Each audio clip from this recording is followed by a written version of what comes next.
Hi, this is Ajanta ma'am, and today I am back with another detailed video of the poem Dust of Snow. This has been prescribed in the NCERT Class 10 English syllabus. Now, Robert Frost's Dust of Snow is an 8-line poem which is about the poet's optimistic attitude. The poet advises the audience to find good in everything, to find good in even when things are not according to your liking. The poem is divided into 2 portions, each with 4 lines. The atmosphere changes from one of hopelessness and boredom to the one of happiness and hope. In the first stanza, the poet writes, "The way a crow shook down on me the dust of snow from a hemlock tree." Hemlock is a small shrub with white flowers, and it is supposed to be poisonous. In the first stanza, the poet claims that while he was on his way one day, which indicates that he was probably outside walking, he was suddenly covered in a snow dust from a hemlock tree in the winter. Now, the first is a black crow, which is frequently regarded as a sign of death, doom, and bad omen. The crow also shook snow onto the poet rather than throwing it, so it is clear that the crow was shivering, and therefore he was shaking from this severely cold winter, once again, which is a sign of doom. The snow's dust comes next. Dust conjures up, or rather brings to our mind, images of nothingness. And we have read in Christian and Islamic theologies that darkness becomes yet another omen, signifying poor fortune, bad luck, or something horrible that is to come.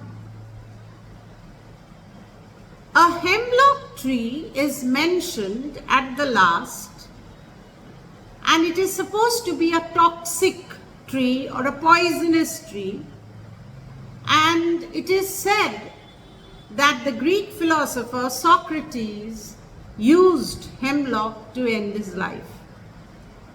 As a result, the hemlock tree also represents poor fortune or bad luck that is to descend upon the poet.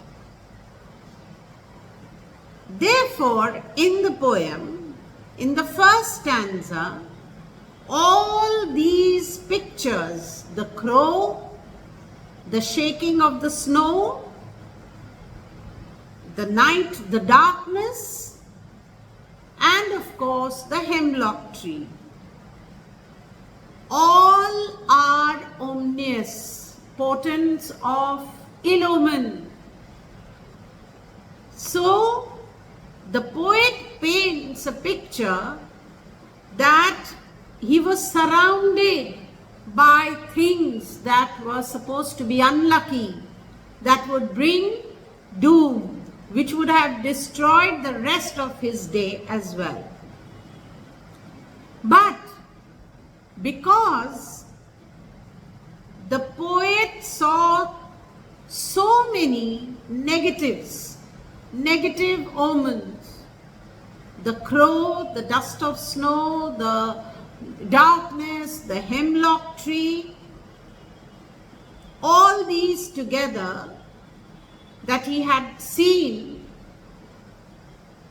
he contemplates or thinks the worst that might happen to him.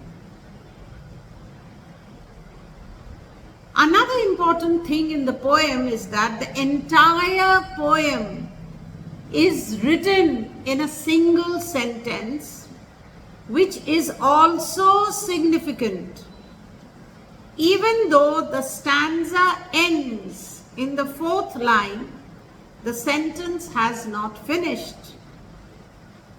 When we go to the second stanza, the poet writes, "Has given my heart a change of mood and saved some part of a day I had rued." So the poet, having encountered so many omens, he had predicted that something terribly negative would occur in his life the rest of the day. However, all the bad omens have a positive impact on the poet. The crow, the snowy dust, the darkness, the hemlock tree, all have caused the poet's heart to change in a very happy mood. Ironically, the poet enjoys the dust of snow because it makes him feel as though a wasted portion of the day was spared. And right now, he feels wonderful. The poem's theme is that, therefore, that one should never give up and weep when faced with negative circumstances or with a challenge. Even in the harshest of circumstances, a person can find solace, peace, and also motivation to do better. Therefore, the poem, as I said in the beginning, gives a strong message to the audience that one should not believe in the superstitious beliefs. All the superstitious beliefs, that all the ill omens that he encountered would rather, bring him a very would bring him a bad day, and there would be something that will be horrible. So the poem shows how human judgment on certain issues can be misleading. The poet depicts the crow and the hemlock tree as reasons for his changed mood, because he's optimistic. He does not give in to the superstitious beliefs.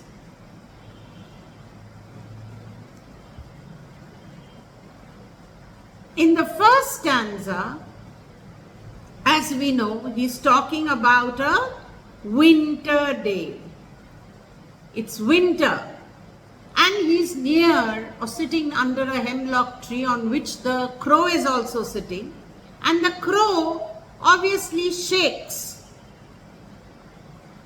and a mass of snowflakes fall on the poet. So he's showered by snowflakes from the hemlock tree by a crow. But all of this gladdens his heart. He's happy, and he decides in his mind that that particular day will not go to waste. And however, the shower of dust like snow on his shoulder changed his mind, and it made him feel that the day had not been a complete waste. At least some part of the day had been pleasant, since it had given him a new kind of experience that he could treasure in his life. Thank you for watching my videos. Do subscribe my channel, hit the like button for more such videos.